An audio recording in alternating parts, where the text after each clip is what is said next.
Hello, I did a thing. I did a painting. Look at it. I'm pretty proud of it. So me and my family were doing some painting, and I did an ocean background, but I didn't know what else to do with it.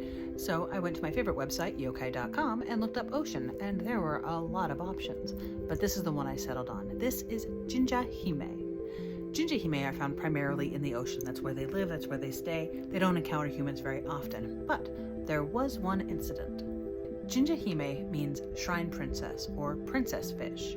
They are described as having long, bony fish-like bodies, a woman's face, and horns and flippers, flappy flippers.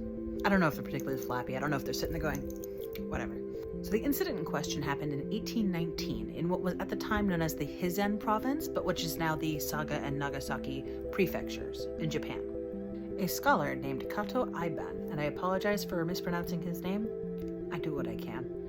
But Kato was walking along the beach and he saw this long, bony fish just standing there, this beautiful woman's face and these horns poking out of her head, and she said, "Hey, I'm here from Ryugu, and I've come to warn you that for the next 7 years you will have a bumper crop and your people will thrive and everything will go very, very well.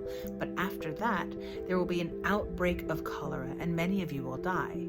Ryugu, just so you know, is the palace of the Sea Dragon King.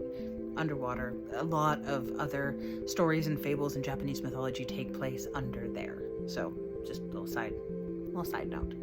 So Kato, hearing this, goes, "Oh my god, what can I do?" So she tells him that if they gaze at an image of her, they will be spared. Not only will they be spared, they will be blessed with a long and healthy life. So he does it. He gets an image of her, draws it up or something like that, and posts it in the middle of town where everybody can see. And the epidemic of cholera took considerably less lives than it would otherwise have. So, a lot of that went towards sort of like thanking that image. And stories of this went far and wide. All across Japan, different countries, these stories of this prophetic fish saving this town. And suddenly more fables are popping up, more yokai even. But it's said to have all started with Jinja Hime. Doom prophesizing fish. That sounds familiar. This color palette seems familiar. Do you know where I'm going with this? Oarfish, also known as the Doomsday fish. Before I go into why it's called the Doomsday fish, let's go into the biology of it a little bit because it is an interesting fish. Now, my family and I, we like to go to the Natural History Museum as often as we can, and they have this big exhibit of an oarfish in this tank, and it looks rancid and old because it's been there for a very long time. It's kind of fugly, but I'm obsessed with it. And it wasn't until recently I learned the whole Doomsday fish thing. So, oarfish, they are primarily deep sea fish, found anywhere between 66 and 3,300 feet deep. They are not meant to be anywhere where we can see them, right? There are 3 types of oarfish. The one I'm discussing today is the giant oarfish, of course, because I have to go for the biggest one. They're typically about 26 to 28 feet long, which is roughly about 8 meters. There are some stories that say like 50-foot long oarfish or 100-foot long oarfish, but I don't know how true they are.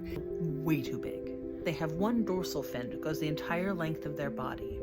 They don't have any teeth, I think. They just have like this trap door kind of that opens because they're primarily krill feeders. They're not hunters.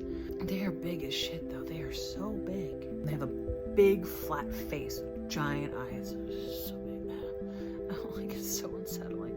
What is interesting though, and I think maybe why it's a little bit harder to tell the actual length of a lot of the oarfish that wash up, is that a lot of the times their tails are amputated. They have a tendency to amputate parts of their own tail or body to get away from predators. So a lot of the ones that we see, we're not getting the full length of anyway. Also, they don't have swim bladders, which is what helps fish float and stay buoyant. So again, when they come up to the surface, if we see them, they're dying. They're depressurizing, and it is not good for them. Okay, onto the Doomsday thing. Usually, not always, but often, when you see one or more oarfish bodies, it is usually followed by a series of earthquakes. It has been a common omen in Japan to see an oarfish and then deal with an earthquake. In fact, in 2011, 20 oarfish appeared on the shores of Japan, and shortly thereafter, they had one of the largest earthquakes in their history. So, they set a precedent. In Japan, they are often called Ryugu no Tsukai, which means like servant of Ryugu. They have been messengers from the ocean gods for as long as they can tell. Just recently, an oarfish was spotted off of the shore of California, and we have had nothing but a series of, thankfully small, earthquakes recently. Now, scientists are going to tell you that there is no correlation. And yeah, okay. But, I mean, wouldn't it kind of make sense that earthquakes, maybe they're feeling it down in the water, it's shaking shit up, it's upsetting them, and they come swimming up to warn us? Probably not, but I like it. It feels right. So there you go. We got some yokai and some fish facts. I'm here for all of you. I've got it all covered. I love your face. Have a beautiful day. If there's a yokai or a strange animal that you want me to talk about next, let me know in the comments. Love you. Bye.